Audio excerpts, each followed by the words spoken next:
Welcome back to Movies TV Mag. You can follow me on Twitter at Movies TV Mag. Unless you've been hiding under a rock or you're dead, you would know that Manchester United lost 4-0 to Brentford yesterday and lost 2-1 at Old Trafford against Brighton. We are in freefall, everyone. If we can't beat Brentford, if we can't beat Brighton, who the fuck can we beat? No one. We've got Liverpool a week on Monday. Are we prepared for this? No, we are not.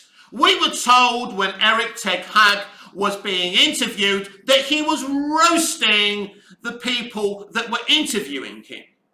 It was a lie, everyone. It was part of the bullshit that comes from Manchester United PR. He wasn't roasting Fletcher or Murta or whoever else is supposed to be running this shit show.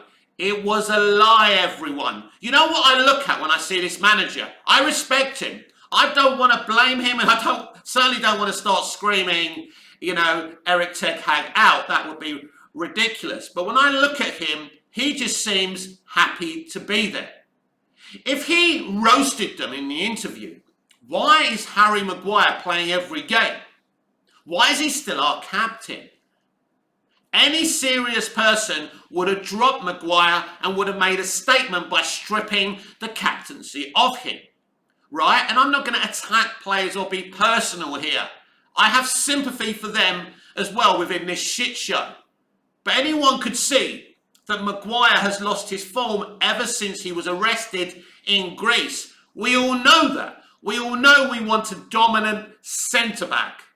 And they tried to get one from Ajax, and it didn't work out. So we brought in Martinez, whose nickname, laughingly, is the Butcher. Well, all I saw being butchered yesterday was him. But I'm not going to lay into him either. New league, new game. It's going to be difficult. And it's nothing to do with his height, right? There have been very competent world-class defenders who are not 6 foot tall. So that is bullshit. But you look at the team selections, right? Is this guy really in control if Maguire is still the captain? If Malaysia can't even get a bloody game? Why isn't Malaysia being picked over Shaw? And it's interesting, isn't it? Because he seems to be able to bring in more coaches than players. They're clearly the coaches he wants at the club. That's interesting. The players he's brought in are definitely the players that he wanted, but he doesn't seem to be able to pick the players that he wants. Ollie didn't seem to be able to pick the players that he wanted to. And it goes back to Mourinho. A man like Mourinho, yes, certain players have to be picked. Like Rashford, out of form. I like Marcus Rashford as a human being, and he has seemed to be a great footballer in the beginning of his career. But it's not working. Luke Shaw, Bruno Fernandes has been terrible. Terrible. Embarrassingly terrible. Now, as David De Gea admitted yesterday, he lost us the game. He admitted that. But I'm not taking this shit about him being weak at this and weak at that. What happened with David De Gea yesterday, was a lack of confidence within the team.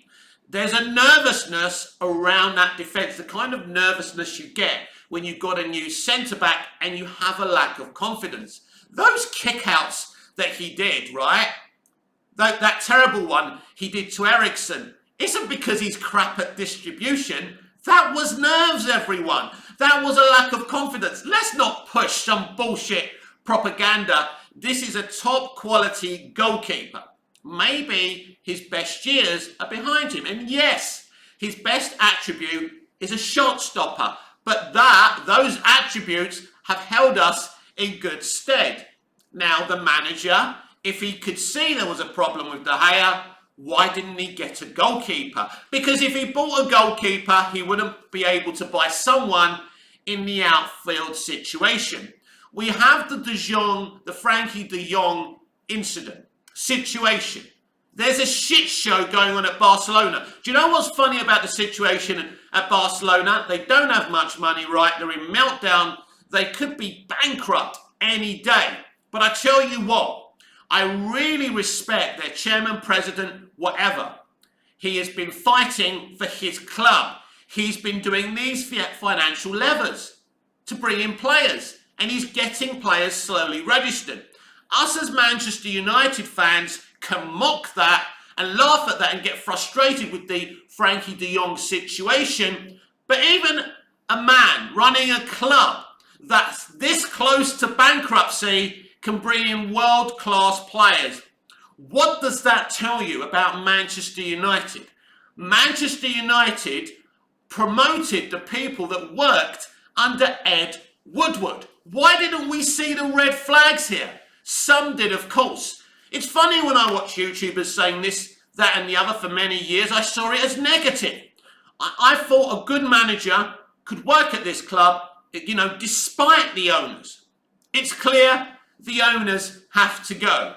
But what's frightening about these owners is what Ed Woodward said a couple of years ago. Manchester United don't have to be successful to make money. That means if we get relegated to the Championship, and I think this could be the season, because unless there's a miracle against Liverpool, that would be amazing. I can't see it. There you go. There's the fanboy within me, hoping for the best that we turn up against Liverpool. Unless he buys De Jong, and there's no miracle, even if he does. The guy can't just be expected to turn it on just like that. But it's better than not getting him right. If he gets De Jong and he gets a couple of other players in right, and he plays those players, and he plays Milicia instead of Shaw, and he drops every player that's not playing well. We've got this young Zidane player. World class. He's world class, everyone. I don't care how young and inexperienced he is. Play him. You've got Savage's nephew. Play him. Because these young players are not afraid. Fergie did it. I think the Zidane player and Savage were around 19, 20, something like that. So they're not 16 or 17-year-olds. People say they're too young. No, they're not too young. Put them in there. They have more ability and confidence than the players in the first team. But Manchester United seem to have this situation now where the manager can't drop certain players. As I said on the top of the show, if the manager could pick any player he could, no serious manager at the moment would be picking Maguire or Bruno or Shaw. We all could see it yesterday. We were all saying it yesterday. Shaw can't play. Bruno can't play. You bought Milicia. Why did you buy Milicia? Someone said on Twitter yesterday, Milicia in the game against Brighton looked like a rabbit caught in the headlights. The only way to get used to those headlights is to look into them. Milicia came on in the second half, was it? I can't remember. It's all a fucking fog because I was drinking myself, trying to, glaze out the nightmare on Brentford Street. But Milicia seemed to play quite well and much better than Shaw. You bought these players, Eric. Why are you playing them? Now, on the other side of it, I'm hearing a lot of calling out of these players that they've let every manager down. Now, there is an issue with the attitude of these players, but you've got to look at it coming from their point of view. It's the other guy. Ralph Rangnick came in and tried to immediately, get them to play high press and this new way of playing. And it was too energetic for them. These players are not fit enough to play high press. High press takes a lot of energy because you're defending as a team and you're attacking as a team. This isn't even a real team. You may well ask, why isn't Cristiano Ronaldo the captain? Because there's an issue within the club with Cristiano. Some players are intimidated by him and have described it apparently that he's sucking their confidence. Apparently, Ralph Rangnick sucked the players' confidence as well because he called them shit. Now, I criticised Ralph initially. I said that he was too hostile, too honest with the players, and his job was to motivate them. But you know what? Ralph was telling the truth. We did need 10 players out and 10 players in. We needed that. And if Ralph stayed, we would have got the director of football from Monaco, Paul something, I think. I forgot his name. You know who I'm talking about. The moment we booted Ralph out of the club, nothing was going to change because he was the person being honest. He said we needed open heart surgery. When you need open heart surgery and you think, oh no, I'll handle the chest pains, I'll smoke 20 a day, it'll be fine. Eventually you're going to have that heart attack and you'll be lucky to stay alive. And this is the situation with Manchester United. You may think everything's going to be all right. Even with new owners, it's going to take time. The time for new owners was at the end of last season. But these things take time because these owners don't want to sell because they're sucking off the nipple of Manchester United. They can remain there no matter how bad things get on the pitch and keep on making money. We had an opportunity with a brand new manager. We should have kept Ralph Rangnick, but they didn't want him because he wanted to invest money. Maybe these owners simply don't have the money to run Manchester United anymore. Maybe they're in the same predicament as the people at Barcelona secretly, because let's look at what we bought. We got a free transfer in Eriksen, we got Malaysia, and I think we bought another player whose name escapes me right now. Ultimately, everyone, can this manager retrain these players? If he can, it's going to take time and it's going to cost us results. But do these players want to learn? We're in trouble. We're in trouble. You're asking this club now to buy the right players in the space of 2 weeks. And the De Jong situation is fucking laughable. One day he's coming, then he's not, then he'll only go to Chelsea, then he's got a handshake agreement with Eric. You just don't know where you are. And people are saying if the club weren't confident he was coming, then they wouldn't have spoken to him, they wouldn't have done this in the first place. Look at the club and the people and the CEOs you're talking about. I think they stuck with this hoping they get luck over judgment. It's clear what's been going on from the very beginning. Our manager has been trying to beg this player to come. We know there's a problem. We know he's owed money. He's owed 17 million. If the only thing stopping this is a mere 17 million, and to these people it is a mere 17 million, why not just pay what he's owed, right? We're desperate for a world-class CDM. Get him in. He should have been here by now. They took weeks and weeks to sort out the Eriksen transfer. And think about this. Haaland, many years ago, not many years ago, but a few years back, I think it was before he went to Dortmund, that was his last club before City, right, was brought to look at the club. He was shown around by the great Sir Alex Ferguson and the great Eric Cantona, one of my favourite footballers of all time. And when he went to Carrington, he thought it was shit. And he couldn't get out of there fast enough. This is where we are now, everyone. And I think we're a season away from being relegated. Nottingham Forest thought they were too good to go down. Manchester City a few years ago thought they were too good to go down. Manchester United in the 70s thought they were too good to be down. They're not.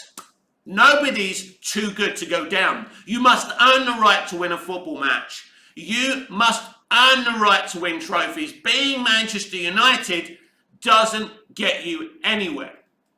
What can we, as supporters, do about this? Well, it's difficult, isn't it? Because people don't realise how powerful they are. We need to go. And we need to make our voices heard on social media. We need to keep on talking and complaining and exposing these people.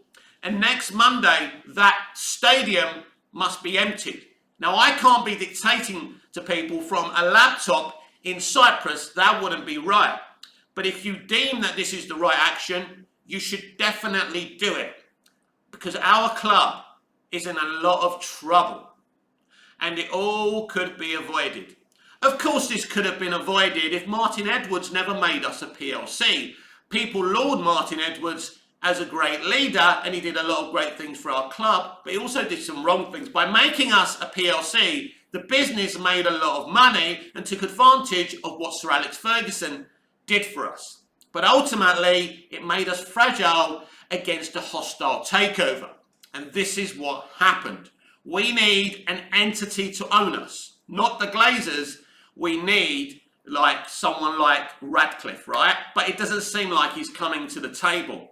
We need someone very wealthy who's going to do the right things by the club. We were very unlucky. We were took over by the American version of Arthur Daly and Derek Trotter, a nice little earner. And it certainly has been a nice little earner for these boys. And it will continue to be a nice little earner for these boys. As a Manchester United fan, I can just sit here and I can't believe it. I'm lucky that I experienced the Sir Alex Ferguson era. After this video, I'm going to watch our official history DVD and watch a bunch of, feel-good DVDs about Manchester United. Because I can't keep on doing this to myself. I will fight. I want to fight. The Glazers have been the cancer within our club, spreading for the past 17 years, and they must be removed. But we know it's not as simple as that. Even if they get the bid that they want, are they going to sell?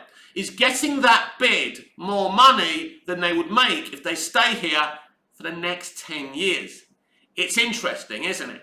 How much money do they take from Manchester United? I know they take the dividends, but they're making a lot of profits. Is it even worth their while to sell the club?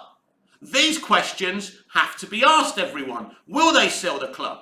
Now, we know that Michael Knighton is trying to put these finances and investors together. Apparently, he has already done this, and there's going to be a bid. And we know they're going to reject this bid. What Knighton is actually trying to do is stir the shitstorm and bring someone out who can afford to buy the club. He knows his consortium isn't fit for purpose. We don't know much about this consortium, but we know when they make the bid, unless it's a huge bid, which it won't be, it's going to be rejected. But I won't criticise Michael. He's trying his best. He's explained time and time again what happened in 1989. So I've decided to believe that. I believe that he did write the blueprint that made Manchester United successful as well for many, many years. I think he loves United. He says he never took a penny from United, unlike the Glazers. There's no mileage in attacking or trying to expose Michael Knighton because he's attempting to do something about this problem. You're not. I'm not. Because we don't have the money. Michael Knighton is a United fan. And he's an elderly man now, by the way, and he's trying to do this. And he's getting attacked by people like Howson and criticised. There's no point in that. There is no point. He's trying to stir the shitstorm to create a chain reaction. And we need to back him. It's going to be a very hard and long season for Manchester United unless this manager suddenly turns it around. I kind of think he won't. It'll be interesting to see in the next 2 weeks what kind of players we bring to the club. But here's the thing, everyone. It doesn't matter who we bring to the club if you're not going to play them, Eric. If you're going to be too intimidated to drop Maguire and this. Here's the truth in terms of the central defensive area. We needed 2 world-class centre-backs, and we haven't got them. He brought a left-back, which he's not playing, and he's allowing, the one that's not very good in Luke Shaw to keep on playing. He split up McFred, so Scott McTominay didn't play, but Fred did play. That's interesting, right? As I say, you've got people like Savage, you've got people like the Zidane lad. Bring them in. Give them a try. Then, when we're losing 4-0, he brings McTominay on because he wanted to bring on his physicality. It kind of, look, like the second half against Brighton, we did solidify a bit and we didn't concede any more goals. But that's not good enough. Damage limitation isn't good enough for Manchester United. We seem to keep on buying managers who are more interested in the defensive element than the attacking element. And ultimately, what's frightening about Manchester United thus far, we're shit in defence, we're shit in midfield, and we couldn't even score in a fucking brothel. Now that's frightening, everyone. It really is. Because the good players we have are not playing. And as Ralph said, and as I've said earlier on, when we got to May, we could have really sorted this out. Why did they bring Ralph Rangnick to this club? He's not a manager, not really. But you can't call him a shit manager either. These players keep on underperforming because they can't play high press. They're too lazy and they're too unfit. Another interesting situation at full time yesterday. The fans were having a go at all the players. Ronaldo was standing away from that, and Steve McLaren told him to go over to support the players. This is why Ronaldo shrugged his shoulders and said no, because Ronaldo feels the way we do, that those players deserve to be criticised. But I'm careful with the criticism of these players because they shouldn't be at Manchester United. They're not good enough. They don't have the heart. They don't have the soul. And clearly they don't even have the fucking ability to be playing for Manchester United. Harry Maguire isn't a Manchester United player. Luke Shaw isn't a Manchester United player. But say what you want about David De Gea, he is a Manchester United player. He's won trophies with Manchester United, which is more than you can say for most of these fucking losers. You know, McFred have blocked Mark Goldbridge on Twitter, which I think is absolutely pathetic. That means they can't take criticism. So, and this is what Harry Maguire does. He just blocks people who call him out for his performances. What was it he said last year? I'm still getting picked, so I must be doing something right. No, you're not. You are protected because you are a British player. And it's as simple as that. Anyway, I could talk about Manchester United and bitch and moan all day. We will see what happens, everyone. But right now, Manchester United are on the brink of relegation. You think that's reactive? It's only 2 games and we can get out of it? Well, any other team in the league right now could get out of this situation. But it's not just 2 games, is it, by the way? I was going to go, but I'll talk about this. It's actually a run of bad results. I can't remember the last time we won away from home. I can't remember the last time we had a huge, epic, dominant type of Manchester United performance at Old Trafford. There's nothing to shout about. There's nothing to celebrate. And I can't see this shit show turning around.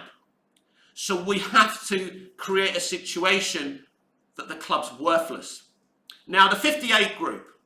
Let me start again. We have to create a situation where this club is worthless to the glazers. Now, the 58 group and other fan groups have done this by stopping buying the merchandise. You know, a lot of people have stopped buying season tickets, but, you know, there's a queue for season tickets OT. So people, whoever stops, there'll be more people to buy them. That is just the way of the beast. But don't buy fake merchandise. I'll tell you why. Because you're still advertising their sponsor and you're still making the money. You don't have to be addicted to the sugar. You don't need the latest Manchester United top. I'm not dictating to you, I'm saying, if you want to get rid of these owners, don't buy the merch. Unsubscribe from MUTV now. If you want new owners and you want us to turn our club around, just unfollow the accounts. Do everything you can. Stop making the money. Stop commenting on the official Manchester United social media accounts. This is how we get them. And on Monday, if the ground is empty, it will be the most compelling, dramatic statement because the whole world will see what's truly going on at this shit show of a football club. I remember Soccer Saturday when Manchester United were dominating and Sir Alex Ferguson was our manager. Jeff Stelling used to say, it will be ridiculous for anyone to mess Manchester United up after Sir Alex leaves. Keep him there, take his advice, it'll be fun. It will carry on. But taking Sir Alex Ferguson's advice hasn't really worked, because I believe there's an untrustworthy element to Sir Alex Ferguson. He wanted David Moyes to be the manager. He wanted him to have a 5-year contract, or was it a 10-year one? I can't remember now. Moyes wasn't ready for the job. He didn't want the job. He was intimidated by Ferguson and took it.